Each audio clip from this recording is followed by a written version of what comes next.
Welcome प्यारे बच्चों। जैसा कि आप देख पा रहे हैं हम लोग पोटेंशियोमीटर का सेकंड क्लास आज करने जा रहे हैं। पिछले क्लास में हम लोगों ने पोटेंशियोमीटर की बेसिक्स को समझा था। ये समझा था कि पोटेंशियोमीटर सिर्फ एक वायर होता है। जब उस वायर को हम लोग किसी पोटेंशियल सोर्स से, किसी बैटरी से कनेक्ट करते हैं तो उस वायर के लेंथ के अक्रॉस पोटेंशियल फॉल करता है। तो जो rate of fall of potential with respect to position है dv बाई dx, इसको हम कह सकते हैं पोटेंशियल ग्रेडियंट। और हम लोगों ने प्रूव किया था कि पोटेंशियल ग्रेडियंट एक पोटेंशियोमीटर के सेटअप के लिए कांस्टेंट होता है। फिर हम लोगों ने यह सीखा था कि अगर हमें पोटेंशियल ग्रेडियंट पता हो तो किस प्रकार से हम किसी भी दो पॉइंट के बीच का पोटेंशियल डिफरेंस निकाल सकते हैं। किसी भी दो पॉइंट के बीच का पोटेंशियल डिफरेंस होता है पोटेंशियल ग्रेडियंट इनटू उन दोनों पॉइंट के बीच का लेंथ। इसके बाद फिर हम लोगों ने यह समझा था कि कैसे हम एक ऑक्सिलरी सर्किट जोड़ते हैं। ऑक्सिलरी सर्किट में एक दूसरा ईएमएफ कनेक्ट होता है, उस ईएमएफ से बैलेंस प्राप्त होता है। बैलेंस पॉइंट पर कितनी करंट होती है, क्या जीरो होती है, कैसे होता है, फिर बैलेंस पॉइंट के पहले क्या होता है, बैलेंस पॉइंट के बाद क्या होता है। इन सारी चीज़ों को हम लोगों ने देखा था। अगर आप वो पिछला क्लास नहीं देख पाए हैं तो प्लीज आप उसको देख लें, तब आप इस क्लास को देखें, क्योंकि अगर आप उसको नहीं देखेंगे तो आपको ये पूरी तरह समझ नहीं आएगा। तो आज हम लोग पोटेंशियोमीटर सर्किट का एक दूसरा इस्तेमाल करने जा रहे हैं। जो दूसरा इस्तेमाल है to find internal resistance of a cell. ध्यान दीजिएगा, पोटेंशियोमीटर के इस एक्सपेरिमेंट के प्रैक्टिकल्स में भी उपयोग है। जब आप प्रैक्टिकल्स देंगे अपने बोर्ड की तो पोटेंशियोमीटर पर दो एक्सपेरिमेंट वहां पे सेट किए जाएंगे। पहला होगा ईएमएफ कंपैरिजन, जो कि उस समय मैंने बताया था, और एक है दूसरा जो internal resistance of a cell होगा। आपकी लेबोरेटरी में कोई भी सेल होगी जो ड्राई सेल हो सकती है या लेक्लांचे या डेनियल, जो कुछ भी हो, तो उस सेल को आप कनेक्ट करेंगे और उसका इंटरनल रेसिस्टेंस खोजेंगे। कैसे करेंगे, सबसे पहले आइए ध्यान दीजिए। इससे पहले कि हम लोग internal resistance of the cell पढ़ें, जरा थियरी कर लेते हैं। मान लीजिए यहाँ पर एक सेल है जिसका ईएमएफ ई है और यहाँ पर इंटरनल रेसिस्टेंस आर है। तो आप जानते हैं कि ईएमएफ ई को नहीं नापा जा सकता, आर को नापेंगे इससे। तो ईएमएफ ई को जब हम, याद रखिए, जब हम बाहरी सोर्स से, बाहरी रेसिस्टेंस से कनेक्ट करेंगे, गौर कीजिएगा, जब भी कभी एक सेल जिसका कुछ फिनाइट इंटरनल रेसिस्टेंस हो, जब किसी बाहरी रेसिस्टेंस से कनेक्ट किया जाता है तो करंट बहती है। तो कितनी करंट बहती है आप जानती हैं कि ऐसे होता है, E equal to I R plus R होता है। इसके बाद आप इसको लिख सकते हैं E is equal to I R plus I R, यानी कि भी आप लिख सकते हैं। आप देख सकते हैं इसको। फिर E बाई ई माइनस भी कर सकते हैं, कितने के बराबर है, R के बराबर।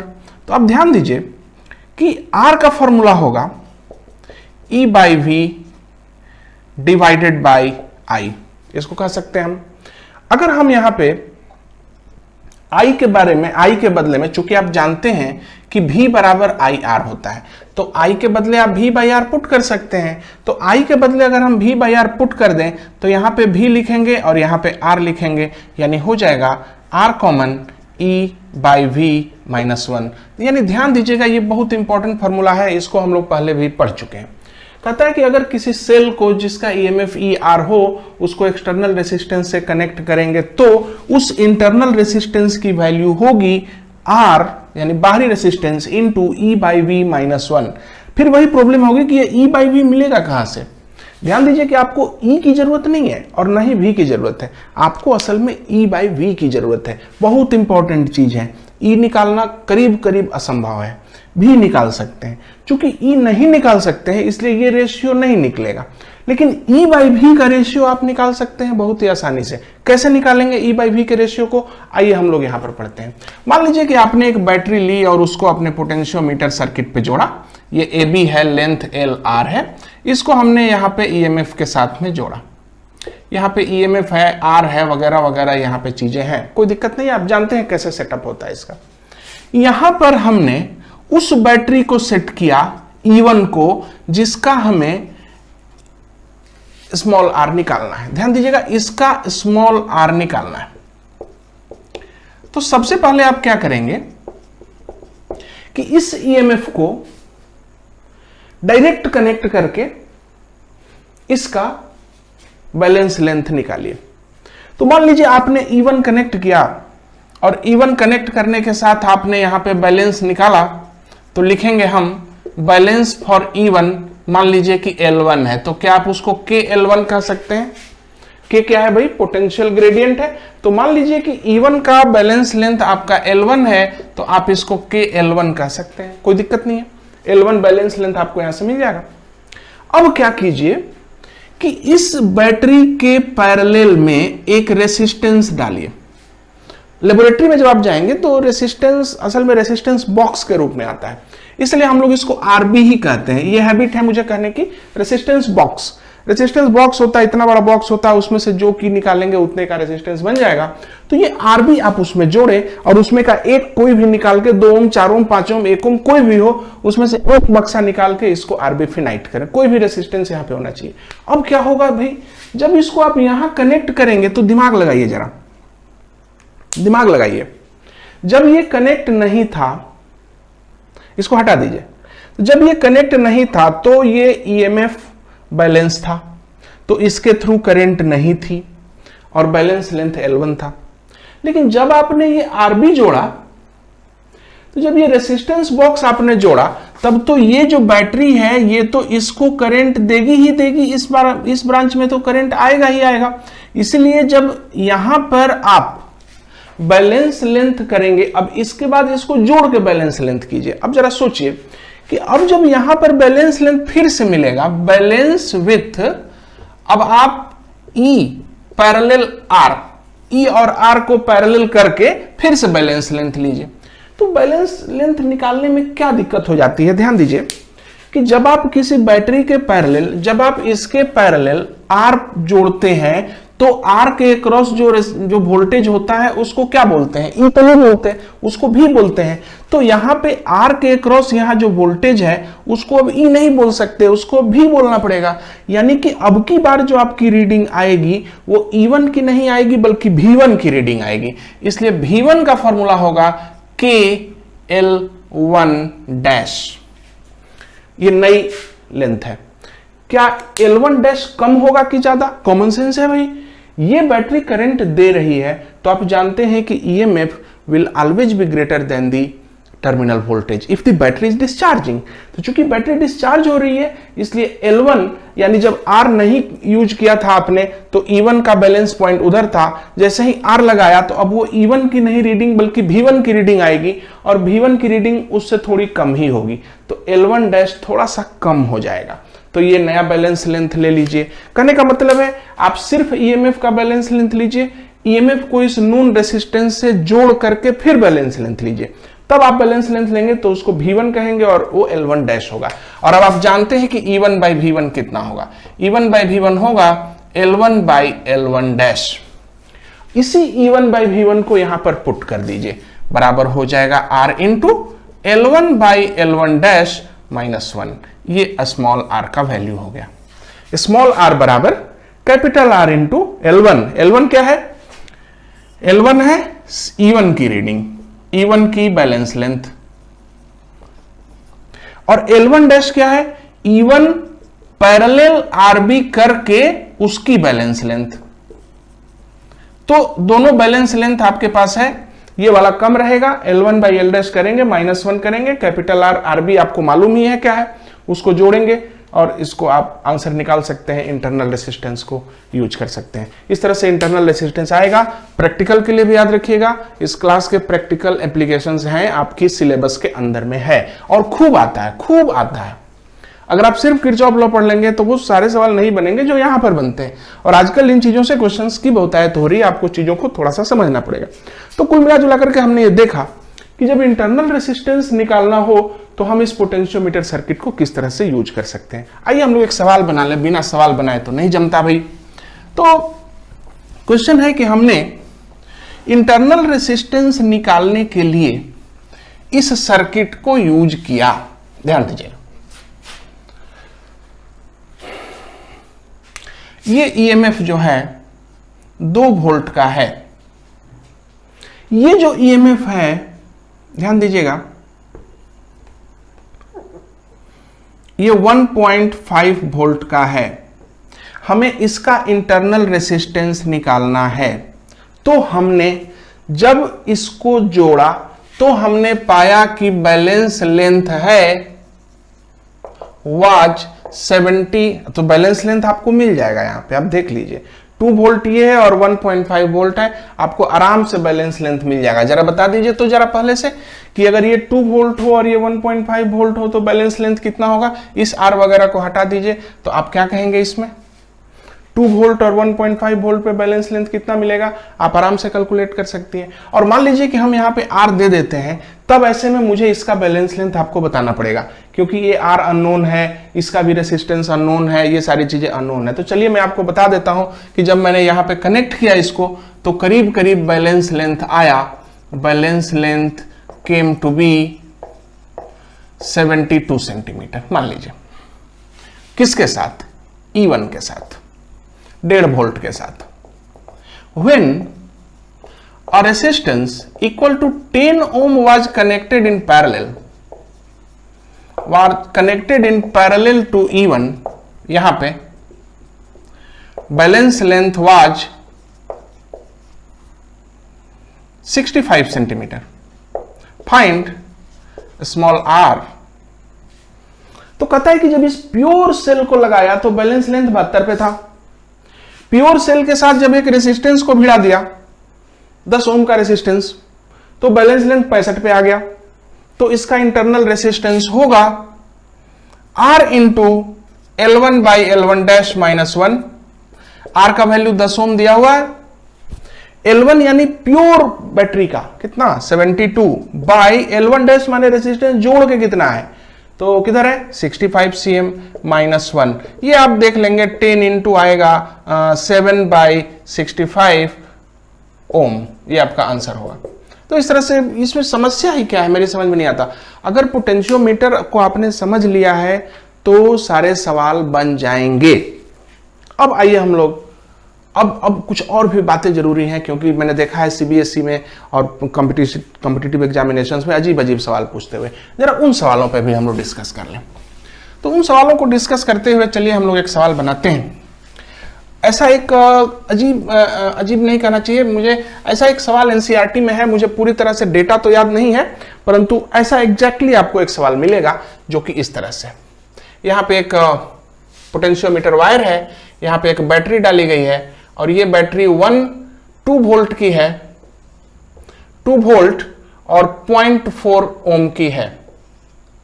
ध्यान दीजिएगा, इस बैटरी के थ्रू यहां पर हम एक इस बैटरी का ईएमएफ निकालने की कोशिश कर सकते हैं।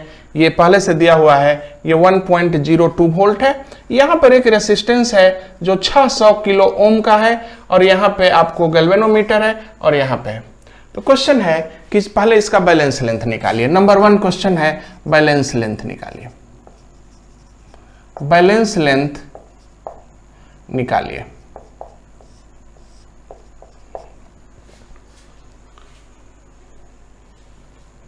ध्यान दीजिएगा, ये लेंथ, ये यहां से यहां तक का कुछ लेंथ ले लेते हैं। चलिए मान लीजिए कि हम लोग इसको 10 मीटर कह दें और कुछ रेसिस्टेंस भी ले लेते हैं। चलिए इसका रेसिस्टेंस हम लोग 5 ओम कर देते हैं, वायर का रेसिस्टेंस।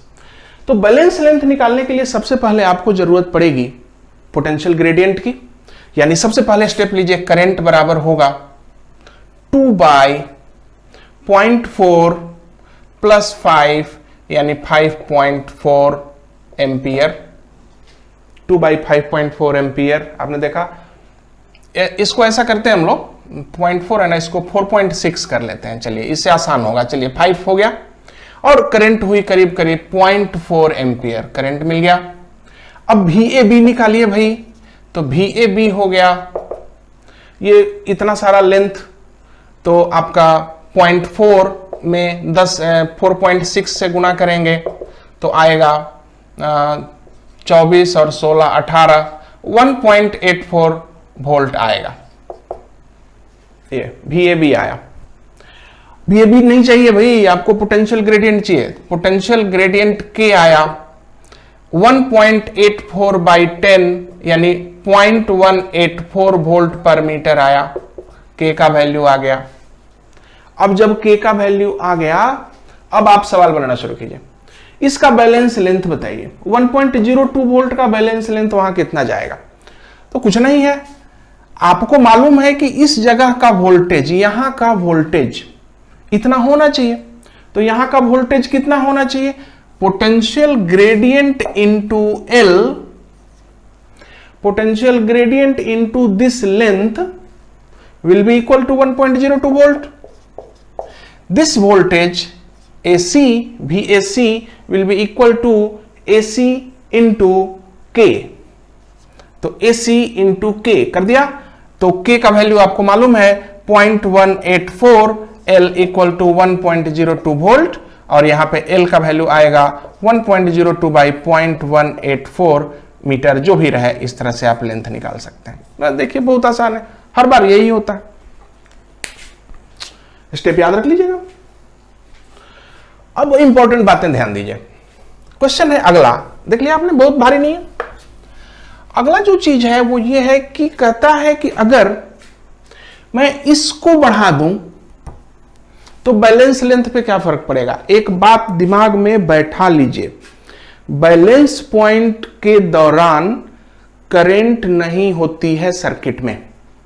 जब बैलेंस पॉइंट है तो सर्किट में करंट नहीं होती है, पूरे में ही कहीं करंट नहीं होती है। तो जब करंट है ही नहीं तो इस रेसिस्टेंस से क्या फर्क पड़ता है? कुछ नहीं। इसीलिए याद रखिएगा, एट बैलेंस पॉइंट, बैलेंस की कंडीशन पर ये वाला आर, ये वाला आर, ये वाला आर डोंट मैटर, क्योंकि करंट ही नहीं है। इस आर से, इस आर से, उस आर से कोई फर्क नहीं पड़ता, करंट ही नहीं है तो क्या फर्क पड़ता है? कुछ नहीं।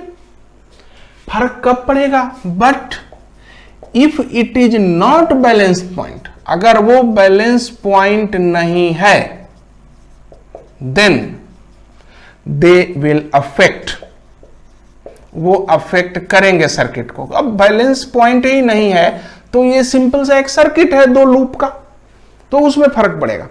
लेकिन हमें पोटेंशियोमीटर सर्किट के बैलेंस पॉइंट से ही मतलब होता है। It's depending on null method, null method पे डिपेंड करता है, जीरो करंट पे काम करता है ये। तो जीरो करंट की कंडीशन में इस रेसिस्टेंस से कोई फर्क नहीं पड़ता, इस रेसिस्टेंस से भी कोई फर्क नहीं पड़ता।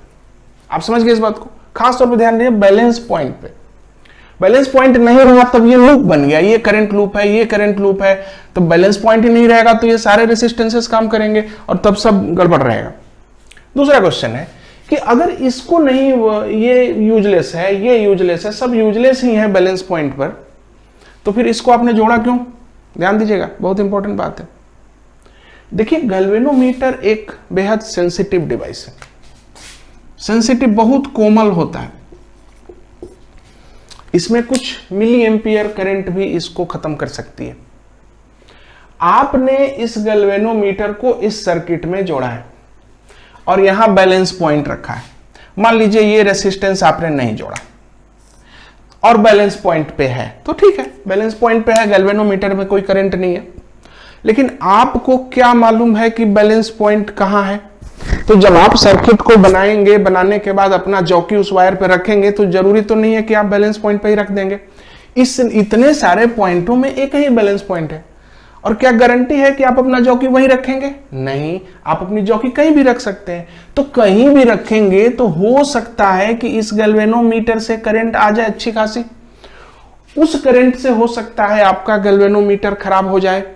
उस खराब होने से बचाने के लिए हम यहां पे एक हाई रेसिस्टेंस पुट करते हैं। हाई रेसिस्टेंस पुट करने से क्या फायदा है कि मान लीजिए इवन इफ इसको कहीं इधर एंड एंड पे रख दिया और अच्छी खासी करंट बहने लगी, तो ये हाई रेसिस्टेंस उस करंट को कम कर देता है, आपका गैल्वेनोमीटर बचा रहता है।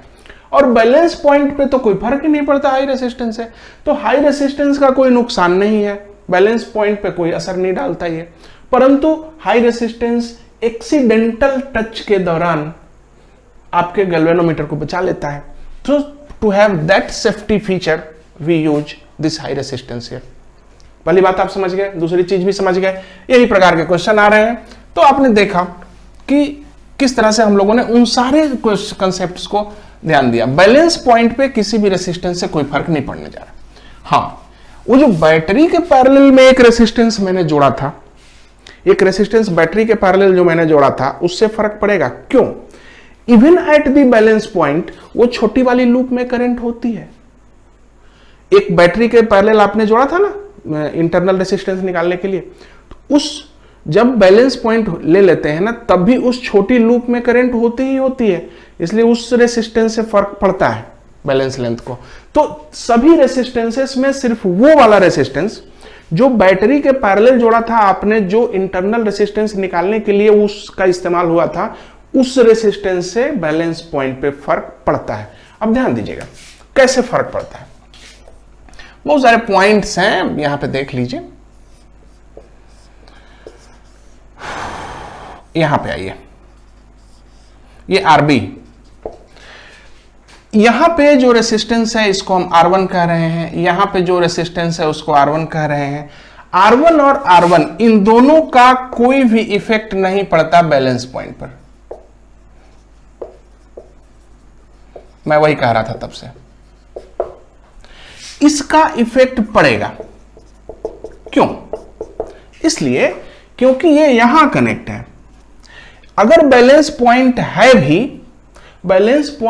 भी तो यहां के बजाय इसमें तो करंट बहेगी ही बहेगी, इसलिए इन दोनों की वजह से यहां पे करंट रहती है और इसलिए ये फर्क डालता है। अब अगर फर्क पड़ेगा तो आरबी पे कैसे फर्क पड़ेगा ये भी ध्यान दीजिए। आप जानते हैं वोल्टेज का जो फॉर्मूला होता है एक बैटरी के थ्रू, जहां पे आपने पढ़ा था, देखिए इस बैटरी से यहां पे करंट निकल के आ रही है, तो आप जानती हैं कि I बराबर होगा E by R plus R और V बराबर होगा E R by R plus R. गौर कीजिएगा, जो V होता है, जो मैंने कहा था कि जब इस पे कनेक्ट कीजिएगा तो यहां की रीडिंग E की नहीं आएगी बल्कि V की रीडिंग आएगी। ये जो V है वो R पे डायरेक्टली डिपेंड है, पूरी तरह से नहीं परंतु एक तरह से तो डिपेंड है। इसलिए ध्यान दीजिएगा, इस V को अगर हम R के साथ प्लॉट करें तो कैसा ग्राफ बनेगा। जनरली एक्सटर्नल रेसिस्टेंस अगर 0 हो तो भी नहीं होगा। क्यों? करंट तो बहुत ज्यादा हाई होगी, लेकिन एक्सटर्नल रेसिस्टेंस 0 है तो वोल्टेज तो 0 आएगा। इसके साथ जब ये बढ़ेगा, तो जब R बढ़ेगा तो वोल्टेज बढ़ेगा, परंतु R का वैल्यू अगर इन्फिनाइट भी हो जाए तो वोल्टेज का वैल्यू E से ज्यादा नहीं हो सकता।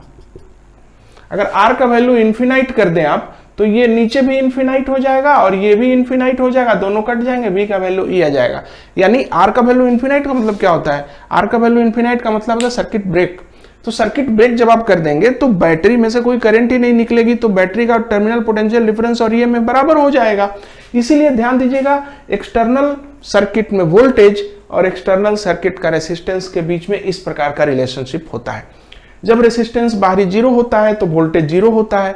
ये वही कंडीशन है maximum current maximum power by the cell वाली। करंट मैक्सिमम है परंतु वोल्टेज एट द लोड 0 है, तो वोल्टेज एट द लोड 0। इसके बाद जैसे जैसे आप लोड बढ़ाएंगे वोल्टेज बढ़ेगा, लेकिन लोड को जब बढ़ा के आप इन्फिनिटी कर देंगे तो भी बढ़ के E रहेगा, E से ज्यादा वोल्टेज नहीं होगा। यही चीज यहां पे गौर कीजिएगा। अगर आप RB को बढ़ाते हैं, if RB is increased then V बढ़ेगा, लेकिन RB को बढ़ाते बढ़ाते बढ़ाते कितना भी बढ़ा दे, तो अगर RB इंक्रीज करते करते इंफिनिटी कर दें, इंफिनिटी का मतलब क्या होता है? ब्रेक कर दीजिए, इंफिनिटी हो गया, तो फिर इसका रेसिस्टेंस भी E से ज्यादा नहीं होगा, वही E ओरिजिनल वाला। इसलिए मैंने आपको कहा था, यहां भी एक क्वेश्चन मैंने देखा था कि मान लीजिए बिना बैटरी के, ध्यान दीजिए फिर से, बिना बैटरी के ये E की रीडिंग है, E का बैलेंस लेंथ 75 cm है, मान लीजिए 75 cm है, और जब आपने यहां पे रेसिस्टेंस लगा दिया, R यूज कर लिया, तो R यूज करते ही आपका जो V का रीडिंग हो जाएगा, बैलेंस लेंथ की रीडिंग हो जाएगी मान लीजिए 65 cm। यहां पे जैसे ही आपने R यूज कर लिया, फटाक से घट के कहां आ गया? 65 पे आ गया यहां पे। अब आप इसको बढ़ाइएगा, अब आप इसको बढ़ाइएगा तो L का वैल्यू 65 से आगे बढ़ेगा 66, 67, 68, 69, 70, 71, 72, 73, 74, 75 से ज्यादा नहीं होगा। मतलब यहां पे कुछ भी कर ले आप, इसका जो इस सेट की रीडिंग है ये उस रीडिंग से ज्यादा नहीं होगी जब ये नहीं था। तो गौर कीजिएगा आरबी से कैसे डिपेंड करता है। जैसे ही आप ये इंसर्ट करेंगे फटाक से लेंथ चेंज हो जाएगा। इसके बाद जब आप इसको बढ़ाएंगे तो वो बढ़ेगा, लेंथ बढ़ते बढ़ते बढ़ते लेकिन मैक्सिमम ई तक ही आएगा, क्योंकि इसका मैक्सिमम वैल्यू होता है जब इसको हटा दिया जाए। हटाने से रेसिस्टेंस इन्फिनाइट हो जाता है। तो चीजों को थोड़ा गौर कीजिए, गौर करने से आपको ज्यादा समझ में आएगा। अब अंतिम जो पॉइंट मेरा बचा है पोटेंशियोमीटर सर्किट के अंदर, तो ध्यान दिया आपने कि किस तरह से वो आरबी जो है, जो दूसरी वाली सेल है E1 के पैरेलल में जो रेसिस्टेंस लगा है, उस रेसिस्टेंस से आपके बैलेंस लेंथ पर फर्क पड़ेगा। और कैसे पड़ेगा? वो बढ़ेगा तो बैलेंस लेंथ प्रोपोर्शनल है, करीब करीब डायरेक्टली प्रोपोर्शनल है। एनसीईआरटी में वो सवाल भी है, ध्यान दीजिएगा। इसमें सवाल है तो मुझे टेंशन हो जाती है इस चीज की। देखिए ध्यान दीजिए, अगर इसके अक्रॉस मैं R1 कनेक्ट करूं और एक R2 भी कनेक्ट करूं ऑप्शन वाइज, तो R1 कनेक्ट करके अगर यहां L1 मिलता है और R2 कनेक्ट करके फिर L2 मिलता है, तो R1 बाई R2 करीब करीब L1 बाई L2 के होगा, करीब करीब होगा। एनसीईआरटी में इस पर एक सवाल है जो मुझे याद नहीं आ रहा, परंतु मैंने बता दिया पूरा पूरा। R1 के साथ बैलेंस लेंथ L1 है, R2 के साथ बैलेंस लेंथ L2 है, तो R1 बाई R2 करीब करीब L1 बाई L2 होगा। मैंने करीब करीब इसलिए कहा क्योंकि वोल्टेज के साथ एक्सटर्नल रेसिस्टेंस का कर्व जो है स्ट्रेट नहीं है, वो थोड़ा सा टेढ़ा है, इसलिए मैंने करीब करीब शब्द का इस्तेमाल किया। इस पर आप सवाल बना सकते हैं, आपकी किताब में एक सवाल है। अब एक और अंतिम टॉपिक जो बचा है मैं उसको भी डिस्कस कर देता हूं, वीडियो खत्म हो जाएगा, मैं निश्चिंत हो जाऊंगा। किन दो हालतों में पोटेंशियोमीटर सर्किट में बैलेंस पॉइंट नहीं मिलेगा? बैलेंस पॉइंट कब नहीं मिलेगा? ध्यान दीजिएगा, इस पर भी कई बार सवाल आ चुके हैं। क्वेश्चन आते हैं कि भाई कोई लड़का है या कोई लड़की है, वो पोटेंशियोमीटर का एक्सपेरिमेंट कर रही है, उस एक्सपेरिमेंट को करने के दौरान उसने पाया कि बैलेंस लेंथ ही नहीं मिल रहा है, तो टीचर देखने आए, तो उन्होंने ऐसे ऐसे देखा क्या गड़बड़ियां हो सकती हैं कि बैलेंस लेंथ मिला ही नहीं। तो ध्यान दीजिएगा, बैलेंस लेंथ दो सिचुएशंस में नहीं मिलेगा। पहली situation, if E1 is more than E, अगर आपका ऑक्सिलरी सेल मेन सेल से बड़ा हो, ये ड्राइवर सेल है, बड़ा वाला सेल, और ये ड्राइविंग सेल है। ड्राइवर सेल बड़ा होना चाहिए, जो ऊपर में सेल कनेक्ट है ओरिजिनल वाला, जो क्रॉस द लेंथ कनेक्ट है ना, वो बड़ा होना चाहिए। अगर मान लीजिए हम लोग यहां पे आ जाएं, चलिए देख लीजिए, एग्जांपल से आपको बता देता हूं मैं। ये मान लीजिए 10 वोल्ट का है और यहां पे हमने एक बैटरी लगाई है 12 वोल्ट की लगा दी है। चलिए आइए देखते हैं बैलेंस लेंथ किधर होगा। अब जरा सोचिए, ये 12 वोल्ट है भाई और ये 10 वोल्ट है, बैलेंस लेंथ कैसे मिलेगा? ठीक से ध्यान दीजिएगा। अगर ये 10 वोल्ट है तो चलिए मैं लिख रहा हूं potential 10 volt, 9 volt, 8 volt, 7 volt, 6 volt, 4 volt, 3 volt, 2 volt, 0 volt और कुछ। ये 10 वोल्ट के लिए मैंने पूरा लिख दिया। अब आप मुझे देख के बताएं, ये जो 12 वोल्ट है, इस पॉइंट का पोटेंशियल कितना होगा? यहां पे गौर कीजिएगा, ये 10 है, इस पॉइंट का पोटेंशियल कितना होगा? ध्यान दीजिएगा, 10 वोल्ट माइनस 12 वोल्ट बराबर होगा माइनस 2 वोल्ट। गौर कीजिएगा, आपको मैंने किरचॉफ लॉ से चलने सिखाया है, तो किसी भी पॉइंट से चालू कीजिए। ये पोटेंशियल 10 पे है, 10 माइनस 12 इक्वल टू -2, यानी यहां पे पोटेंशियल -2 है। जरा ठीक से देख के बताइए, तो इस पूरे में कहां पे -2 वोल्ट है? कहीं भी है? कहीं भी आपको 0.2 वोल्टेज मिलेगा? नहीं है। इसीलिए आपको इस हालत में बैलेंस पॉइंट नहीं मिलता है। यहां पर बैलेंस पॉइंट आपको इसलिए नहीं मिलता क्योंकि -2 वोल्ट वाला कोई पॉइंट ही नहीं है। यहां पे गौर कीजिएगा। तो अगर आपने ये बैटरी बड़ी कर दी तो आपको यहां पे बैलेंस पॉइंट नहीं मिलेगा। क्लियर हो गया आपको? दूसरी बात, अगर दूसरा ऑप्शन, दूसरा भी मैं चुन लेता हूं, अगर E1 अपोजिटली कनेक्ट है,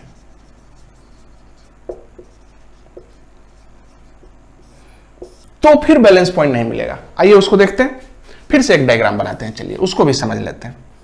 ये 10 वोल्ट का एक बैटरी है और यहाँ पे ठीक है, इस बार मैंने 6 वोल्ट ही लिया है, कोई दिक्कत नहीं है, 6 वोल्ट ही है। और यहाँ पे गैल्वेनोमीटर है, यहाँ पे इस तरह से ठीक से देखिए, ये 10 वोल्ट के हिसाब से मैं लिख दे रहा हूँ, 10 वोल्ट, 8 वोल्ट, हाँ 6 volt, 5 volt, 4 volt, 3 volt, 2 volt, 0 volt मैंने लिख दिया। ये कितना वोल्ट है? 6 वोल्ट। ठीक से देखिएगा, ये सीधा कनेक्ट है, इसका पॉजिटिव और इसका पॉजिटिव दोनों यहां कनेक्ट होने चाहिए। ये पोलैरिटी का चिन्ह है, ध्यान दीजिएगा, दोनों पॉजिटिव यहां कनेक्ट होने चाहिए या दोनों निगेटिव यहां कनेक्ट होने चाहिए। तो जब दोनों पॉजिटिव यहां कनेक्ट है तो ठीक तो है, कोई प्रॉब्लम नहीं है। तो बताइए तो जरा इस जॉकी के एंड का क्या पोटेंशियल होगा? तो 10 माइनस 6 बराबर 4 वोल्ट। ठीक से देखिए, 4 वोल्ट यहां है, 4 वोल्ट वहां है, अगर हम उसको वहां पे जोड़ देंगे तो आपको बैलेंस पॉइंट मिल जाएगा। यानी इस केस में बैलेंस पॉइंट मिल रहा है। लेकिन कह रहा हूं मैं कि ये 6 वोल्ट अगर उल्टा कनेक्ट कर दूं तो माने इसका निगेटिव यहां जुट गया उल्टा, इसका पॉजिटिव जुटा, इसका निगेटिव जुटा है। तो जैसे ही आप ये 6 कर देंगे तो ठीक से देखिए, तो यहां का वोल्टेज हो जाएगा 10 प्लस 6 16 वोल्ट। बताइए तो यहां 16 वोल्ट कहां है? इस लाइन पे कहीं भी 16 वोल्ट नहीं है, इसलिए आपको फिर बैलेंस नहीं मिलेगा। इसलिए बैलेंस पॉइंट नहीं मिलने की 2 कंडीशंस हैं। पहला, ये वाला सेल इससे ज्यादा वोल्टेज का हो जाए तो बैलेंस पॉइंट नहीं मिलेगा। दूसरा, अगर ये वाला सेल इससे कम का हो परंतु अपोजिट कनेक्ट हो जाए तो फिर से बैलेंस पॉइंट नहीं मिलेगा। तो बैलेंस पॉइंट नहीं मिलने के 2 कारण हैं। कैसे टीचर को समझ, तो आप समझ गए, दोनों आप लिख देंगे। अगर driven cell is more powerful than driver cell, balance point you will not get, and if this cell is oppositely connected then balance point नहीं मिलेगा। इसीलिए जब एक्सपेरिमेंट को सेट कीजिएगा, ध्यान दीजिएगा, दोनों के पॉजिटिव एक एंड से कनेक्ट होने चाहिए। और इसके बाद अपना जो जॉकी है उसको लेफ्ट एंड राइट एंड पे टच कर लीजिएगा। लेफ्ट राइट पे टच कीजिएगा तो आपका जो गैल्वेनोमीटर है वो पूरी तरह से लेफ्ट से राइट दौड़ेगा। इसका मतलब है आपका सर्किट ठीक है। और अगर गलती आपने की इन दोनों में से कोई एक, जैसे कभी कभी क्या होता है, स्टूडेंट्स जो है जो यहाँ पे पावर लेते हैं, यहाँ पर जो इलेक्ट्रॉनिक पावर सिस्टम होता है उसका पावर बहुत कम कर देते हैं और ये वाली सेल से कम हो जाता है। वो मान लीजिए वो 1 वोल्ट है और यहाँ पे आपने 2 वोल्ट रखा है, तो आपका तो जो वन साइडेड डिफ्लेक्शन आएगा हमेशा। तो इसमें से देखना पड़ता है कि कौन से वाले गलती की है स्टूडेंट ने कि उसको नहीं आ रहा डिफ्लेक्शन। अब ध्यान दीजिए, टीचर कैसे बताएगा ये वाली गलती है कि ये वाली गलती है? ध्यान दीजिए, अगर ये वाली गलती है तो अगर यहां कनेक्ट करेंगे तो ठीक से देखिएगा, ये है 12 और ये कितना है 10 और 7 कितना होता है 3। 12 और 3 अपोजिट बैटरियां हैं। ये 12 और 3 का जोड़ के हो गया 9 वोल्ट। माने यहां पे जब होगा तो 9 वोल्ट के बराबर इसमें करंट आएगी। और जब आप इसको इधर कर देंगे तो ये 3 वोल्ट से हो जाएगा 10 और 4 6 वोल्ट। तो हो गया 12 और 6 का डिफरेंस आ जाएगा 6 वोल्ट। इसका मतलब है कि इस वाली गलती में अगर आपने ये गलती की है तो इस साइड में आपको मोर डिफ्लेक्शन आएगा और यहां पे आपको लेस डिफ्लेक्शन आएगा, क्योंकि यहां पे ये दोनों सेल्स अपोजिट कनेक्ट है। यहां पे ये वाली सेल और ये वाली सेल सेम कनेक्ट है, इसलिए जब आप यहां पे जोड़ेंगे तो लेस डिफ्लेक्शन आएगा और यहां पे जोड़ेंगे तो मोर डिफ्लेक्शन आएगा। थोड़ा सा सोचिए भी कैसे।